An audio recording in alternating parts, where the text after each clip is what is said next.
El último expositor hoy de esta reunión es el doctor Carlos Zapico. El doctor Carlos Zapico es mayor, médico cirujano de la Escuela Militar de Medicina de México. Es el jefe de investigación del Hospital Militar de Especialidades de la Mujer y Perinatología. Es especialista en urología ginecológica en el Instituto Nacional de Perinatología en la Ciudad de México. Es instructor y participante de diferentes cursos sobre ginecología. Ha realizado sus dos últimas publicaciones en este año sobre terapia láser en manejo de síndrome genitourinario de la menopausia y otras sobre los factores de riesgo para infecciones de vía urinaria. Entonces, ya con esta explicación, entraría el doctor Carlos Zapico. Como les dije, vamos a tener al final todos los 4 speakers, pues para tener y resolverse algunas. Tenemos aquí un par de preguntas que quedaron pendientes.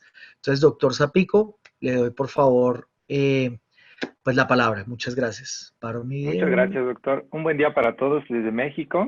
Bueno, agradecer por supuesto a DISAT que me dio la oportunidad y a Lumenis por la oportunidad también de estar presente el día de hoy con ustedes. Vamos a hablar acerca de los mitos y realidades sobre el uso del láser vaginal.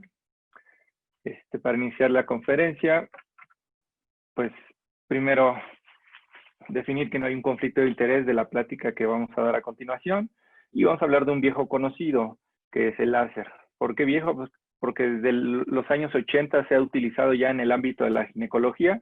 Obviamente siempre le han dado un enfoque en el área de la colposcopía.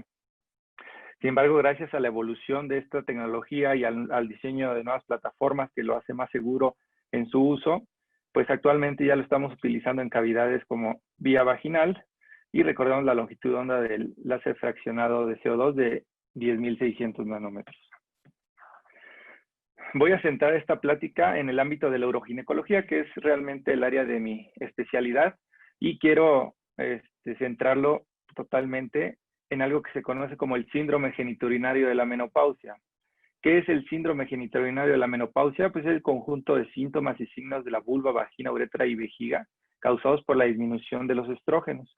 Entonces, las mujeres, a partir de que empiezan en su etapa de perimenopausia, van a empezar a manifestar estos síntomas, llegando a una prevalencia de hasta el 70% a partir de los 58 años. ¿Cómo se va a presentar este síndrome en el personal de mujer posmenopáusica? Pues la mujer nos va a llegar al consultorio quejándose de resequedad, de irritación vaginal, dispareunia, disfunción sexual que va a estar caracterizada por la disminución de la excitación y la disminución de la satisfacción, y disfunción vesical, que se va a caracterizar por una infección de vías urinarias recurrentes y una urgencia y frecuencia y disuria. Obviamente es importante que recordemos bien estos síntomas. ¿Por qué? Porque es donde mayor impacto vamos a tener en la aplicación del láser vaginal. ¿Cómo es que se abrió la puerta para empezar a utilizar la terapia láser vaginal? Pues fue gracias al doctor Stefano Salvatore de Italia, donde empezó a hacer estudios histológicos de los cortes de colgajos vaginales posterior a cirugías reconstructivas de piso pélvico, y inmediatamente posterior a la escisión del colgajo le aplicaba terapia láser y hacían los cortes específicos, y aquí es donde empezaban a demostrar que, obviamente, como ya lo vimos en las sesiones previas, una estimulación directa al fibroblasto con la consecuencia del aumento en las fibras de colágeno. Obviamente esto teniendo un impacto en la remodelación vaginal. De igual forma, se empezaron a hacer cortes de las mujeres que empezaron a recibir el tratamiento láser, y como podemos ver es muy evidente el cambio drástico a nivel del epitelio vaginal cuando tenemos inicialmente a la paciente con la atrofia vaginal, un mes posterior al tratamiento, y lo comparamos con la paciente ya en edad fértil, como es ya muy similar el tejido, y obviamente esto nos va a dar una respuesta clínica favorable. También se hizo inmunohistoquímica en pacientes con atrofia vaginal, y vemos cómo predominan las fibras de colágeno tipo 1, que es un colágeno viejo, y posterior al tratamiento láser en cavidad vaginal, vemos cómo predominaron ya las fibras de colágeno tipo 3, que se consideran como una producción nueva de colágeno. Y una vez teniendo estos antecedentes, se abrió literalmente la puerta para la producción de ensayos clínicos aleatorizados, donde empezaron a comparar el láser vaginal con el gold standard para la atrofia urogenital, que es el estrógeno vaginal. Y este es el primer estudio publicado en donde se hicieron 3 grupos con 15 pacientes cada uno, en donde empezaron a comparar. El grupo 1 era grupo de puro láser CO2 fraccionado, el grupo 2, pacientes con estrógeno vaginal, y el grupo 3, la combinación de tratamientos. Y obviamente concluyen que el láser está a la par del estrógeno vaginal, e incluso hacen un adendum en su conclusión que la combinación de estos tratamientos podría potenciar la respuesta favorable en las pacientes.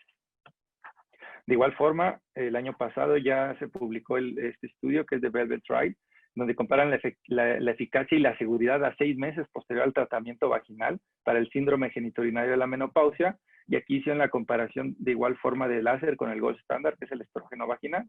Dieron seguimiento a 32 pacientes, y los criterios de inclusión eran mujer que cumplía el diagnóstico de menopausia, la resequedad vaginal, con un EVA de 7 de 10 y obviamente, como cualquier ensayo clínico, un consentimiento informado. Es importante destacar algunos criterios de inclusión, obviamente para efectos de investigación, pues que tuviera contraindicación para el uso de estrógenos, que tuviera cirugía pélvica 6 meses previo o colocación de una malla vaginal, y que tuviera algún prolapso de órganos pélvicos en estadios avanzados. ¿Qué resultados obtuvieron ellos? Pues similar al primero publicado, tuvo la misma efectividad que el estrógeno conjugado, y los efectos adversos fueron realmente mínimos. Se presentaron solo 5 eventos adversos, de los cuales ninguno requirió alguna atención en un departamento de urgencias o algún fármaco para resolverlo, que el más común fue el sangrado vaginal. De igual forma, continuamos con los ensayos clínicos aleatorizados al respecto. En este se analizaron 24 pacientes y aquí hicieron 3 grupos, el grupo láser, el grupo del estrógeno vaginal y el grupo con lubricante vaginal. Y obviamente en todos los protocolos se está evaluando el índice de salud vaginal, que consiste en medir la elasticidad vaginal, el flujo vaginal, el pH, la humedad y la integridad del epitelio. Este examen lo realiza el investigador o el médico clínico al momento de la colocación del láser vaginal, y al final nos arroja una puntuación. Cuando esa puntuación es menor de 15, por definición se hace el diagnóstico de atrofia urogenital. Y vemos cómo el grupo láser y el grupo de estrógeno tuvieron una mejoría considerable. Sin embargo, al hacer la combinación o la estadística intergrupos, pues el láser salió superior en cuanto a la efectividad en la puntuación de esta escala.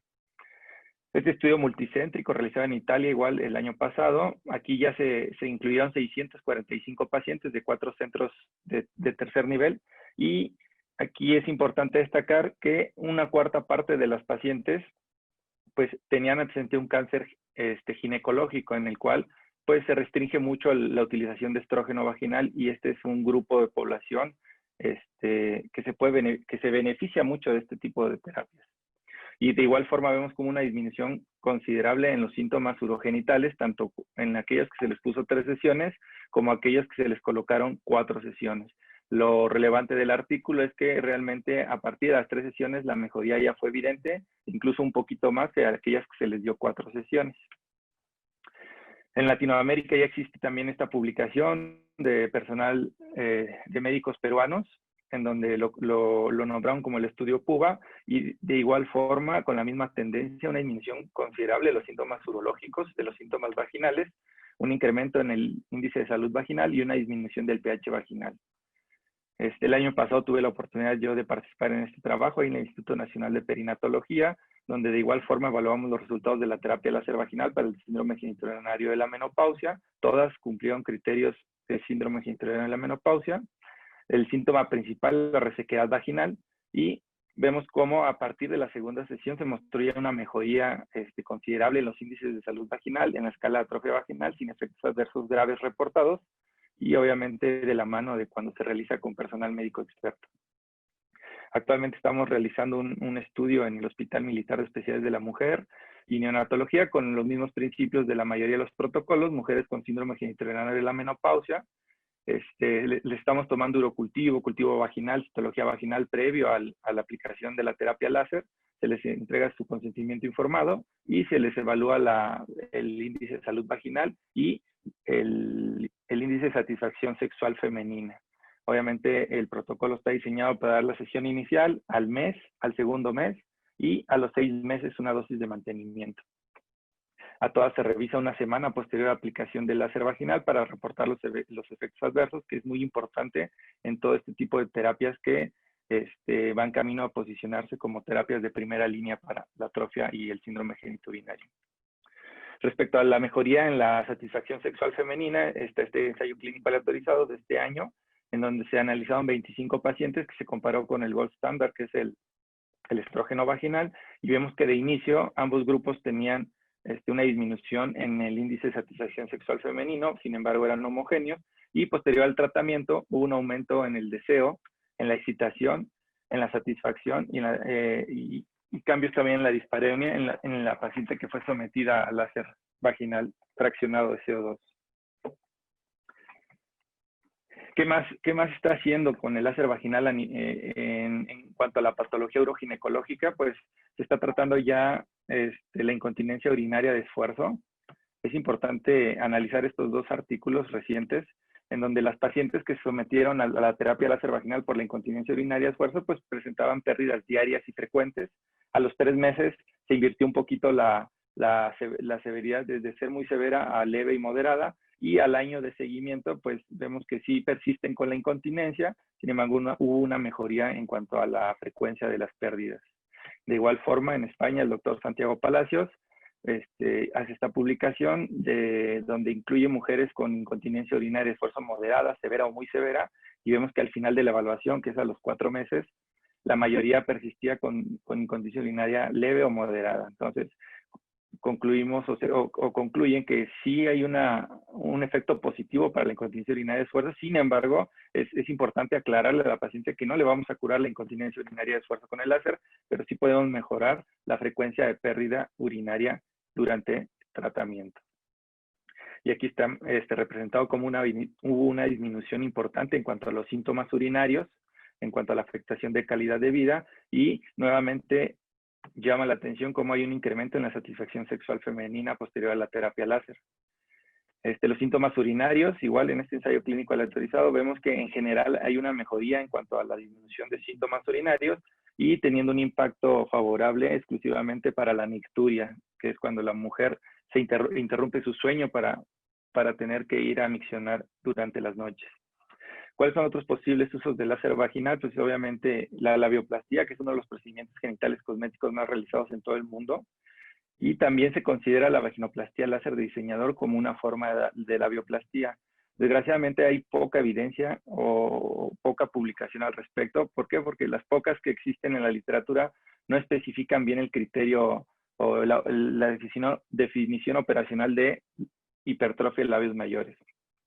Este artículo, que es el que se analiza con mayor frecuencia, en donde 55 mujeres se les realizó una labioplastía con láser vaginal, vemos que 1 de cada 5 no cumplía el diagnóstico de hipertrofia, y eso fue lo que a lo mejor prende los focos amarillos. Sin embargo, deja la puerta entreabierta, que la tasa de satisfacción fue del 100%.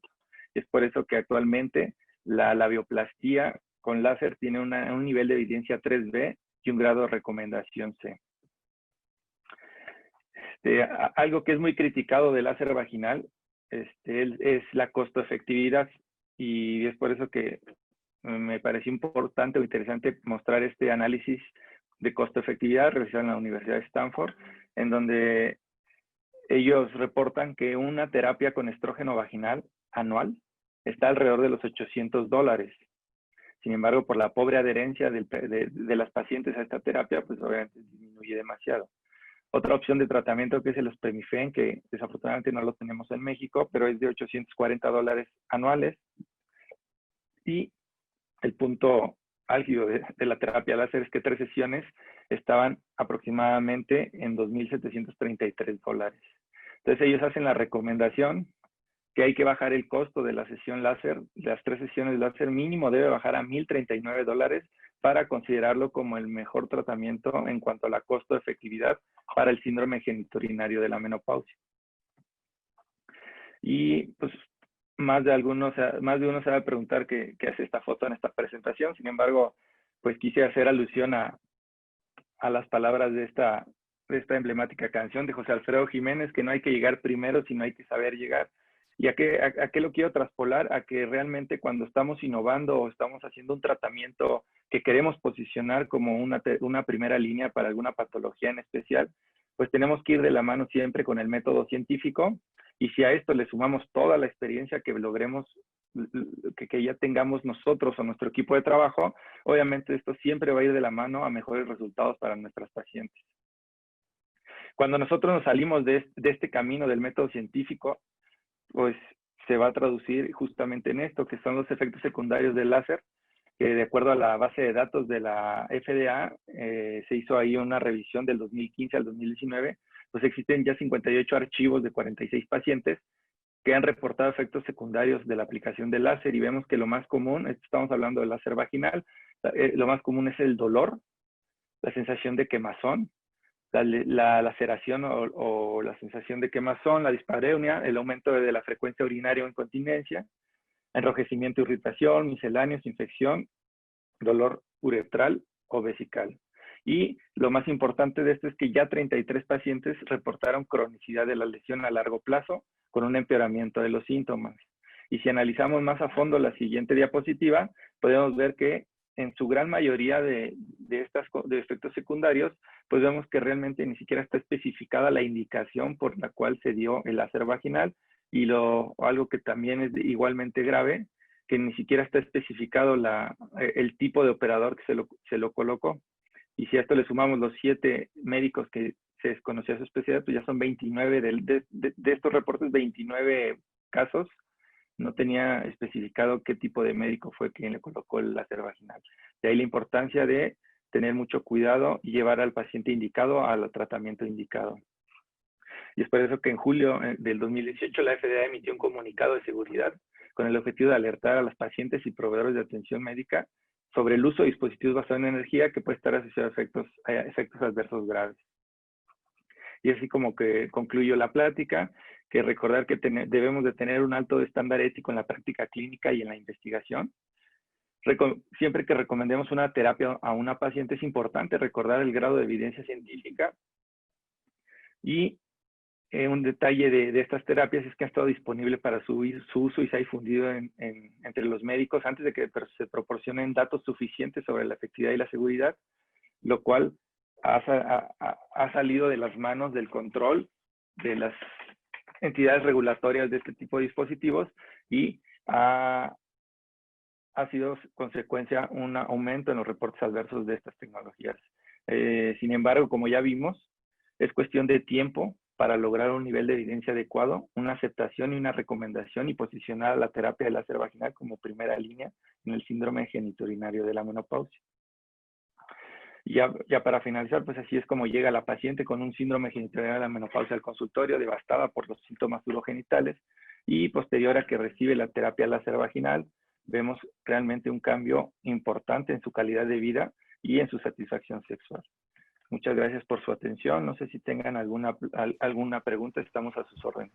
Saludos.